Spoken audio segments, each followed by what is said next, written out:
program MBG ini kan untuk menggerakkan ekonomi masyarakat yang baik. Nah, tapi kalau dilihat beberapa tempat itu menggunakan minyak, gas, dan itu yang subsidi itu bagaimana ya Pak? Nanti tidak boleh, ya. Tidak boleh masak untuk MBG memakai minyak kita, tidak boleh memakai gas melon 3 kilo, dan tidak boleh memakai beras kita SPHP. Komentarnya bagaimana? Kalau ada, misalnya awak media menemukan di sosial media, silahkan dilaporkan. Dapur mana menggunakan minyak kita, itu nanti kita akan beri surat, akan kita beri teguran, surat peringatan. Kalau memang ngeyel bandel ya kita tutup. Ya. Selamat siang, saya Gita dari kantor berita Prancis AFP terkait 261 pegawai non-ASN yang sudah diberhentikan dan 883 dapur yang sudah disuspend itu sampai tanggal 27 Juli, tapi mulai dari kapan ya Pak periodenya? Ya per hari ini kita periksakan sudah lama ya. Jadi kami intinya kan kita periksa sudah lama, ada yang ya diperiksa dari jauh-jauh hari. Ya butuh keputusan, maka saya sebagai kepala badan yang baru saya putuskan yang nggak benar ya harus di-cut. Gitu aja. Ya.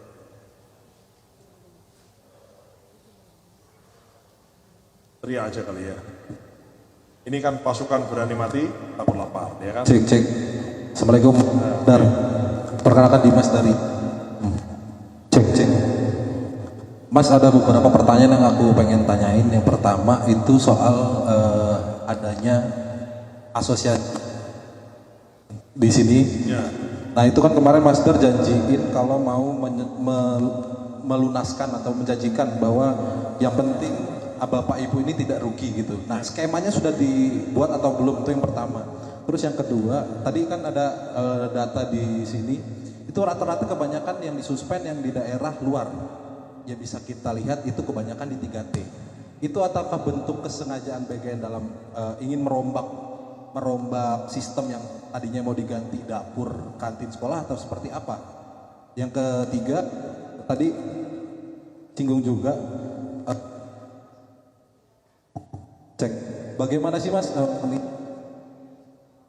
Ya. Cek. Yang dua aja pertanyaannya saya jawab dulu lah ya. Yang pertama, jadi yang disuspend itu adalah yang tidak sesuai. Apakah itu sengaja karena 3T, enggak 3T enggak ada urusan. Jadi kita ada standarnya, ada yang harus dipenuhinya. Ini menyangkut nyawa seseorang. Ini menyangkut kesehatan seseorang, menyangkut nyawa seseorang. Maka bagi yang tidak memenuhi suatu standar, ya mohon maaf, ya harus kemudian kita suspend. Kemudian apa tadi yang berikutnya? Skema ya. Betul, kemarin saya telah menerima beberapa asosiasi ya yang oleh pimpinan yang lama itu kemudian ada semacam komitmen ya, artinya dia bangun dapur kemudian nanti dengan skema yang begini dan begitu. Saya sampaikan dan Anda bisa lihat juga di tayangan-tayangan yang memang sudah beredar bahwa intinya begini, ini mitra siapapun itu. Kadang-kadang kan orang itu menganggap BGN itu kemudian dianggap mitra ini orang yang cari untung ugal-ugalan gitu ya. Apakah ada yang oknum-oknumnya? Ada mungkin, mitra yang cari untung mungkin kebanyakan ada. Tapi bahwa saya katakan mitra ini adalah namanya mitra. Mitra itu bahasa Sanskerta yang artinya adalah kawan atau adalah sahabat. Jadi mitra ini adalah orang yang mengeluarkan biaya, membangun pakai uangnya, membangun dapur. Saya sekali lagi saya tidak punya dapur, jadi saya tidak ada kepentingan apapun.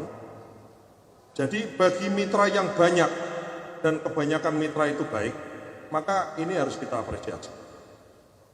Tapi ada juga mitra-mitra yang kemudian mungkin caranya salah, mungkin dulunya terafiliasi, mungkin dulunya tidak. Jadi dari 27.400 sekian, 27.469 dapur yang sekarang ini aktif beroperasi, itu kami sisir semua. Bahkan Kejaksaan Agung juga menyisir semua. Mana mitra-mitra, mana yayasan-yayasan yang kemudian tidak benar ini. Intinya apapun rekomendasi, apapun temuan akan kami tindak lanjuti. Kalau manakala terbukti tidak benar maka harus diberi sanksi, kita suspend. Kami tidak mentolerir itu. Jadi karena apa?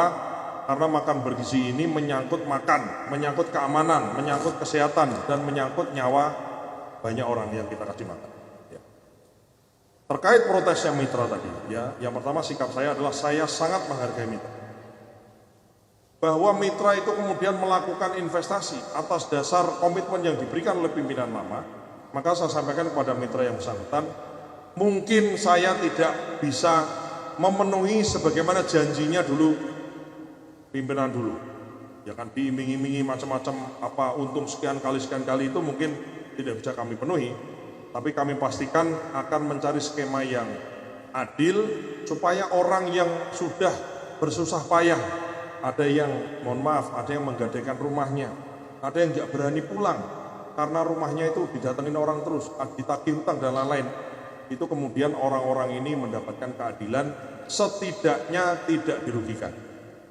Nah, skemanya bagaimana saya minta untuk paling tidak saya mohon waktu kepada, ini juga didengar secara umum, meminta waktu kepada seluruh mitra yang selama ini mungkin mencari keadilan selama berbulan-bulan ini untuk sedikit bersabar, dan saya berkomitmen untuk bagaimana mencari solusi yang baik. Tidak mungkin untung ugal-ugalan sebagaimana yang dijanjikan mungkin dulu, tapi kita memastikan bahwa yang bersangkutan tidak kemudian dirugikan karena sudah melakukan investasi yang bersumber dari uang mereka sendiri. Kira-kira cukup? Ya.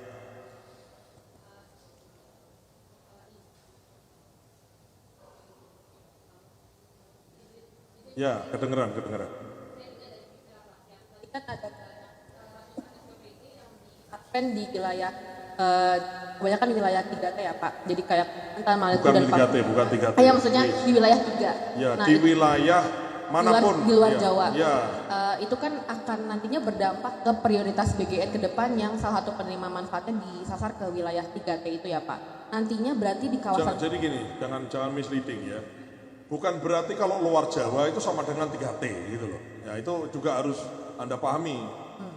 Oh ini banyak di Kalimantan 3T ini pasti, kan enggak. Intinya dapur yang beroperasi kemudian dia tidak meet terhadap menjadi dari standar yang kita tentukan, dan itu kemudian kita hentikan karena taruhannya nyawa, Mbak. Ya.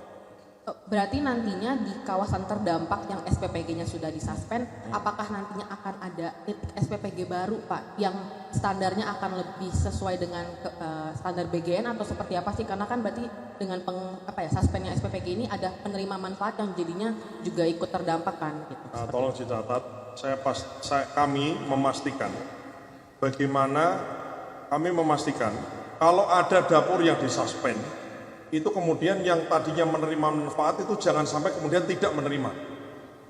Paham ya?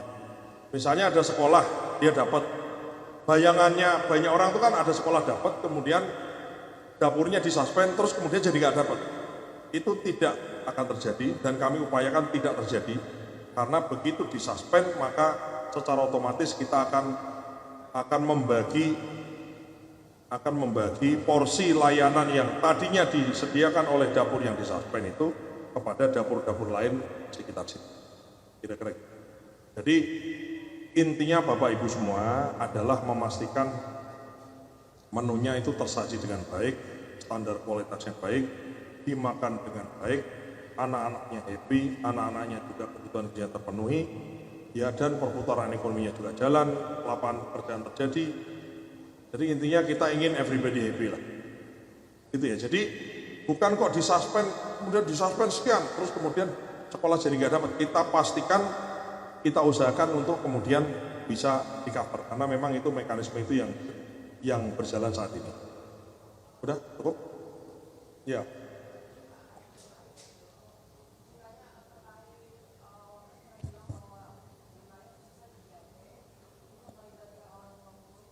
Sekolah dan lain-lain, Pak. Bukan hanya 3T, semua dapur. Itu ya. perkembangan seperti apa, Pak? Jadi kami sedang menyiapkan satu skema atau sistem ya. Nanti akan kami umumkan ya biar agak ada pengumuman berikutnya gitulah ya. Itu bahwa orang tua itu sesimpel gini. Bayangannya adalah ini lagi dibangun, insya Allah mungkin minggu depan gitu kira-kira paling lambat 2 minggu lagi atau minggu depan lah kami upayakan sudah bisa diakses.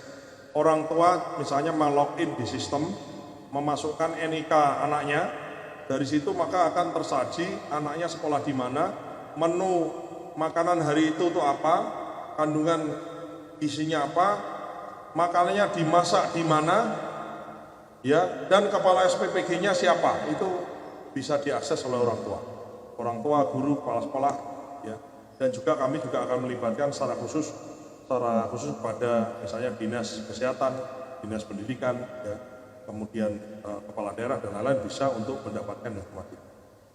Karena ini menyangkut data pribadi, ya, maka untuk tahu layanan siapa itu kan maka harus ada NIK, maka loginnya pakai NIK.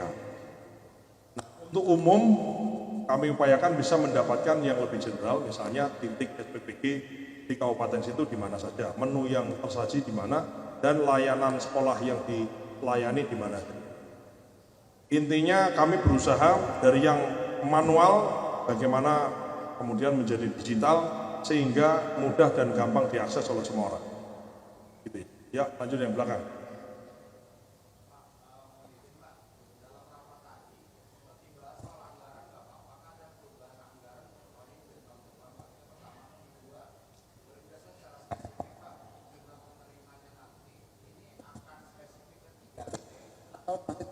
Ke seluruh area, Pak.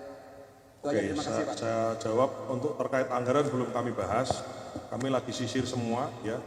Kami sedang menyisir dapur-dapurnya di mana, geotaggingnya di mana, sekolah-sekolah yang dilayani per dapur itu di mana, sekolah itu yang dilayani berapa, sehingga kita bisa punya exact number dapurnya berapa, jumlah yang dilayani sekolahnya berapa, dan jumlah siswa yang dilayani berapa, ibu hamil berapa, ibu nyusu berapa, dan balita yang belum sekolah berapa, itu harus clear dan akan kami umumkan, gitu ya. Yang berikutnya adalah terkait target penerimaan manfaat. Yang kami bahas sekarang menjadi fokus kami sekarang ini di minggu-minggu ini adalah yang sudah berjalan itu kami sisir dan kami pastikan tidak terjadi pelanggaran, terjadi transparansi, bisa diakses dan lain-lain.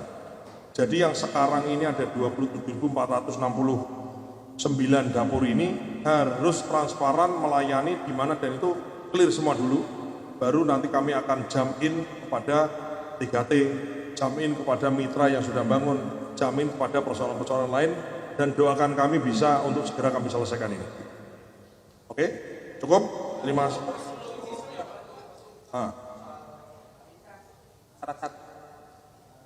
Program MBG ini kan untuk menggerakkan ekonomi masyarakat yang baik. Nah, tapi kalau dilihat beberapa tempat itu menggunakan minyak, gas, dan itu yang subsidi itu bagaimana ya Pak? Nanti tidak boleh, ya, tidak boleh masak untuk MBG memakai minyak kita, tidak boleh memakai gas melon 3 kilo, dan tidak boleh memakai beras kita SPHP. Clear. Kalau ada, misalnya awak media menemukan di sosial media, silahkan dilaporkan. Dapur mana menggunakan minyak kita, itu nanti kita akan beri surat, akan kita beri teguran, surat peringatan. Kalau memang ngeyel bandel ya kita tutup dapurnya, ya. Tidak boleh memakai barang subsidi. Termasuk begini, termasuk misalnya, mohon maaf Mas, sorry ya, kita potong. Termasuk misalnya kemarin harga telur turun ya, kamu kan biasa mangkal di Kementan ya. Harga telur yang harusnya HAP-nya 25.000 di kandang, itu kemudian jatuh sampai 12.000, 15.000 pernah itu kemarin. Maka juga kemudian si kepala dapur harus membeli telur, bukan kemudian 12.000, 15.000, harus membeli telur di harga acuan pemerintah, untuk supaya memastikan stabilisasi harga peternak tidak dirugikan. Saya ulangi, nanti kalau Anda ketemu harga telur lagi murah sekali, kok dia beli telur sesuai dengan harga acuan pemerintah, itu adalah memang tujuan dari MBG ini untuk sebagai stabilisator pasokan dan stabilisator harga level paling bawah yang namanya flooring price supaya memastikan peternak, petani itu kemudian tidak dirugikan. Gitu ya. Oke? Subscribe, share, like, and comment. Subscribe, share, like, and comment.